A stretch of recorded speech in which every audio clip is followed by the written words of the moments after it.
이틀이 지남에 예수께서 거기를 떠나 갈릴리로 가시며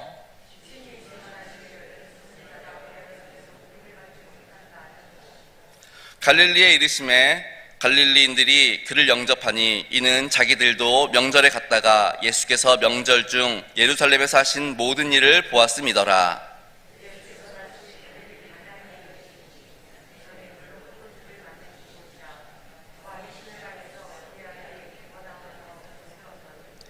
그가 예수께서 유대로부터 갈릴리로 오셨다는 것을 듣고 가서 청하되 내려오셔서 내 아들의 병을 고쳐주소서 하니 그가 거의 죽게 되었음이라.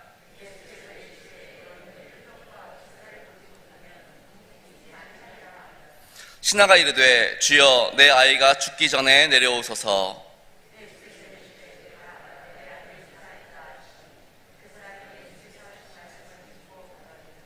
내려가는 길에서 그 종들이 오다가 만나서 아이가 살아있다 하거늘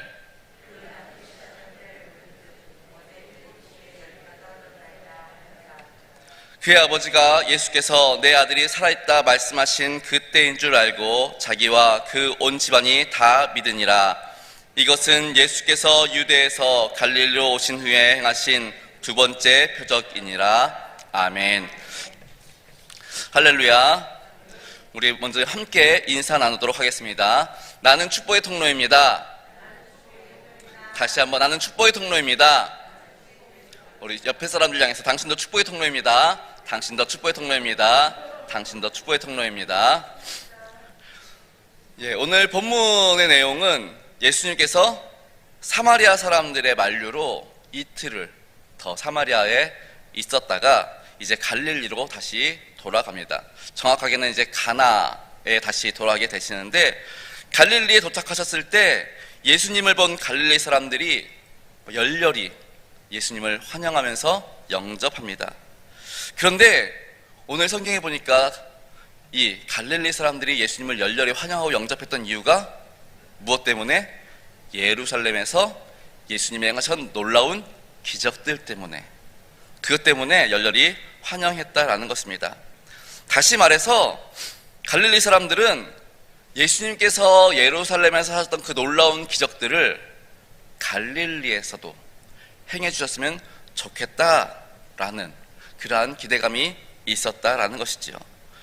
갈릴리 사람들은 예수님께서 왜 이 놀라운 이적들을 행하셨는지, 그리고 예수님께서 어떠한 말씀을 하실지, 이런 거에 대해서는 관심이 없습니다.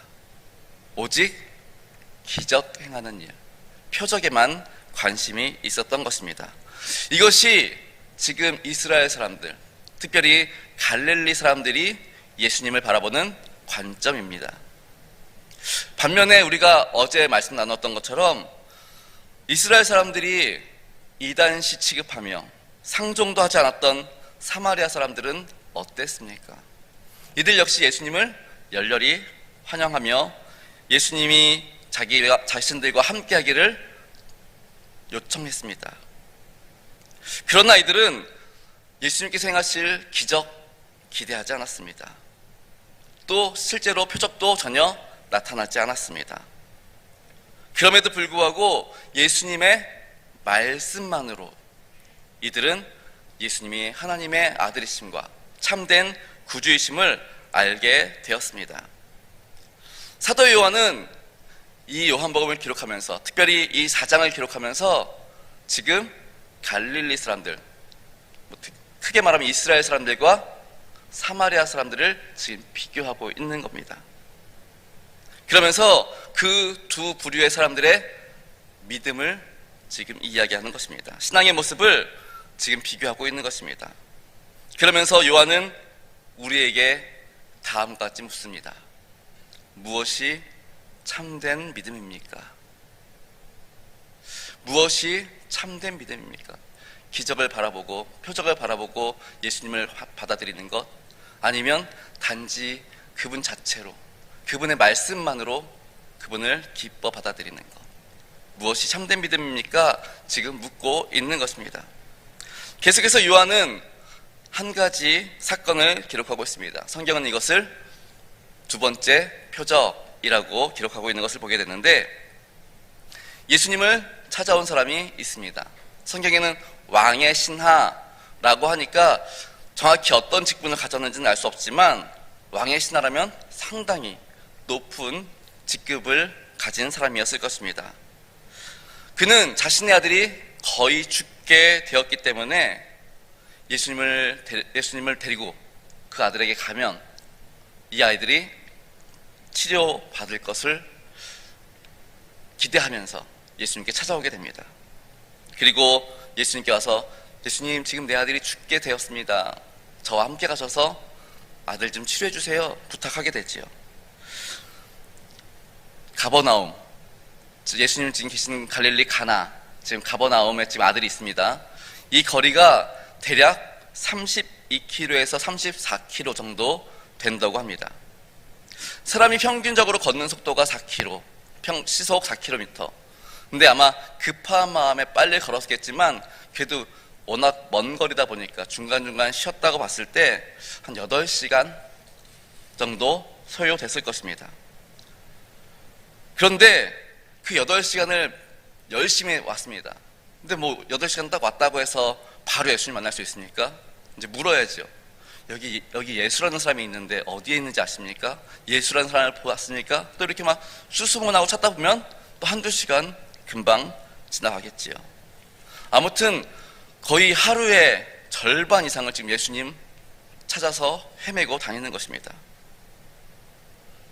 왜 이렇게 수고하고 애쓰는 것입니까? 예수님만 만나면 모든 게 해결될 줄 믿었기 때문입니다. 사실 왕의 신하였기 때문에 그냥 자기 밑에 사람들 시켜가지고, 야, 지금 갈릴리에 예수라는 사람이 있대, 좀 데리고 와, 그럴 수도 있었습니다. 그런데 이 왕의 신하는 직접 자기가 예수님을 만나러 갑니다. 이런 부분에서 보면은 정말 절실함이 있었고, 또 하나는 겸손함도 있었던 것 같습니다. 내가 직접 가야지, 내가 직접 가서 얘기해야지, 그런 마음이 있었던 것 같습니다. 정말 중요한 것은 내가 가서 예수님을 모셔오기만 하면 내 아들은 나을 거야 라는 믿음의 확신이 있었던 것입니다. 이처럼 절실함을 가지고 예수님을 찾아온 왕의 신하에게 예수님은 다음과 같이 말씀하십니다. 우리 50절 말씀 함께 읽어보겠습니다. 시작. 예수께서 이르시되 가라, 내 아들이 살아있다 하시니 그 사람이 예수께서 하신 말씀을 믿고 가더니. 아멘. 지금 아들이 죽을 병에 걸려서 정말 쉬지도 않고 막 잠깐 뭐 숨만 돌리고 막 8시간에서 10시간 정도 예수님을 찾아 헤매 다녔습니다. 그리고 예수님께 정말 사정사정 얘기하고 정말 간절한 마음으로 부탁을 합니다. 예수님, 제 아들이 죽게 생겼습니다. 좀 와서 기도 한번 해주세요. 와서 치료 좀 해주세요. 예수님이 오시면 다 해결될 것 같습니다. 믿습니다. 막 그렇게 막 간절하게 얘기하고 있는데 대뜸 하는 말이, 가, 다 났어. 그렇게 말씀하시는 거예요. 근데 더 기가 막힌 사건이 있습니다. 더 기가 막힌 일이 있습니다. 뭐래요? 그 왕의 신하가 예수님 그 말 듣고 실망하지 않습니다. 그 말씀을 그냥 믿고 아멘 하고 그냥 다시 그냥 집으로 가는 거예요. 가버나움으로 가는 거예요. 이 사람의 믿음 얼마나 대단합니까? 지금 내 앞에 치료된 거, 회복된 거 보이지 않습니다. 뭐 지금이야 우리 핸드폰 있으니까, 야, 어떻게 났어? 예수님 났대. 그러면 되겠지만 그 당시에 뭐 전화가 있습니까? 뭐 전보가 있습니까? 뭐가 있습니까? 내 눈으로 가서 확인할 수밖에 없는데 지금 예수님이 가, 다 났어.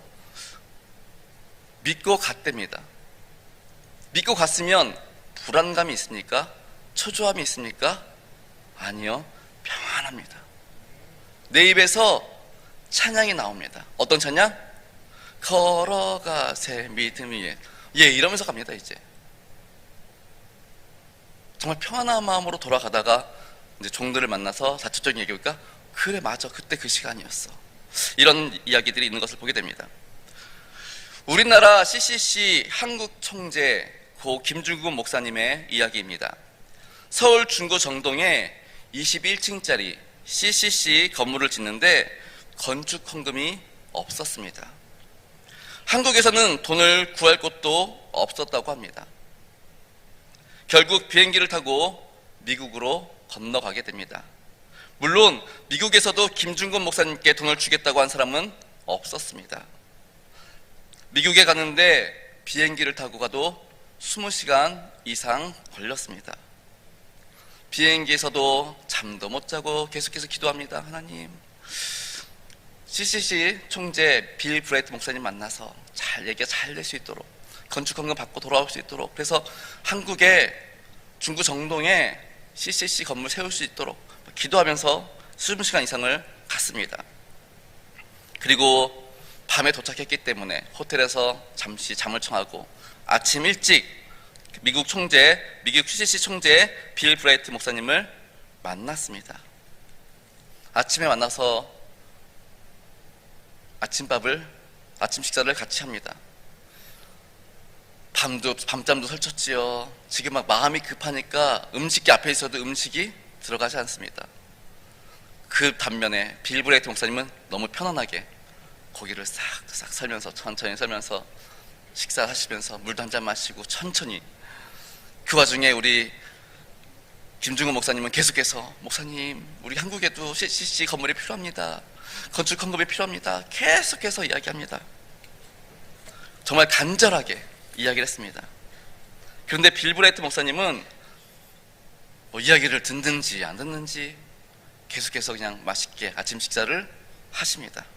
그리고 다 드시고는 또 커피를 또 시켜가지고 차를 또 이렇게 홀짝홀짝 마시면서 김중근 목사님께도 마시라고, 타는 가슴을 아는지 모르는지 계속 그러더라는 겁니다.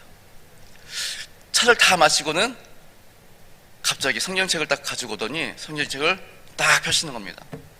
그리고는 빌립보서 4장 19절 말씀을 딱 짚더니 읽어주시는 겁니다. 우리도 한번 읽어볼까요?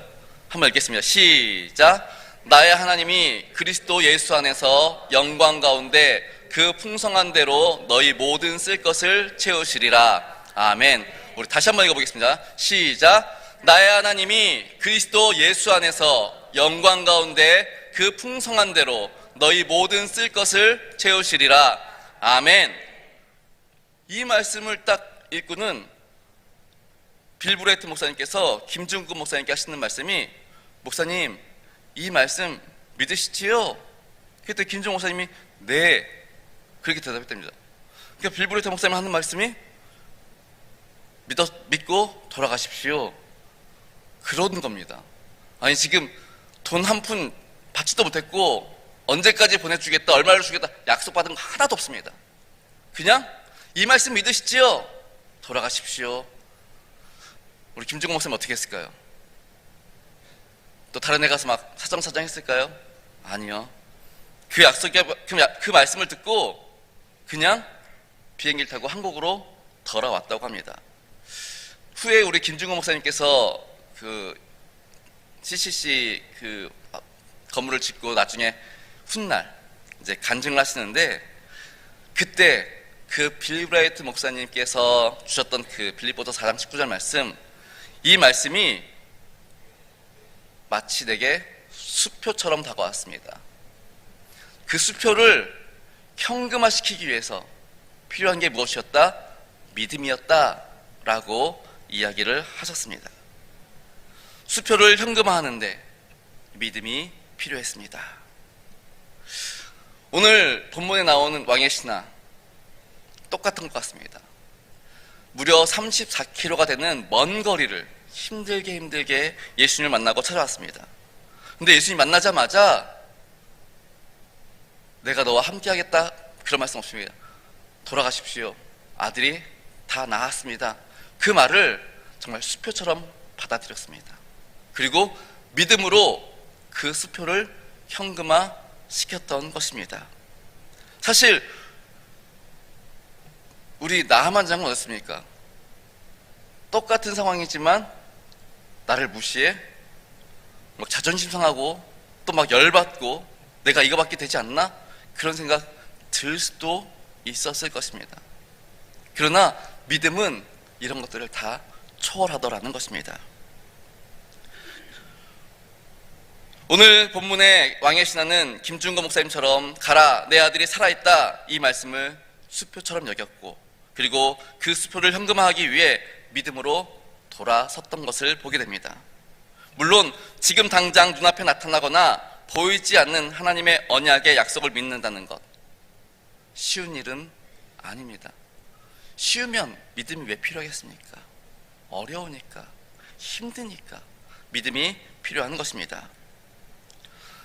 지금 요한은 우리에게 무엇이 참된 믿음이냐, 이것을 계속 묻고 있는 것입니다. 보이는 것을 믿는 것이 아니라 보이지 않는 것, 보이지 않지만 주님의 말씀, 이 말씀이 반드시 이루어질 것이라는 그 확신 가지고 나아가는 것, 이것이 바로 믿음이다 라고 지금 이야기하고 있는 것입니다. 이것이야말로 진정한 믿음이다 라고 말씀하고 있는 것입니다. 우리 히브리서에 보면 믿음은 바라는 것들의 실상이요 보지 못하는 것들의 증거라고 말씀하고 있습니다. 내가 바라는 거 바라보는 겁니까? 이건 소망이죠, 소망. 그럼 뭘 바라보는 겁니까? 아브라함이 정말 아무런 기대할 수 없는 중에도 누가 말씀하시니까? 하나님이 말씀하시니까. 하나님이 말씀하시니 인간의 입장에서는 전혀 기대할 수도 없고 상상할 수도 없지만 말씀하시니 그 말씀이 이루어질 것을 믿는 겁니다. 이것이 바로 진정한 믿음이라는 것입니다. 2024년 우리 일산명성교회 성도님들 이러한 믿음을 소유하실 수 있기를 바랍니다. 2024년은 성경에 기록된 정말 수많은 약속의 말씀들, 이 말씀들을 우리 김준건 목사님처럼 수표로 받으실 수 있기를 바랍니다. 이 수표를 현금화시키기 위해서 필요한 것이 무엇이라고요? 믿음. 그러니 올 초에 목사님을 통해서 우리 신년 축복성의 주제가 뭡니까? 신년 축복성의 주제! 믿음대로 되리라? 믿음의 승리자. 다시 한번 하겠습니다. 믿음의 승리자. 예, 2024년 믿음의 승리자 되실 수 있기를 바랍니다. 정말 믿음으로 하나님께서 주신 그 약속의 말씀들이 우리 삶 가운데 모두 이루어지고 정말 넉넉히 정말 풍성히 공급받는 한 해가 되실 수 있도록 주님의 이름으로 축원합니다. 기도하시겠습니다.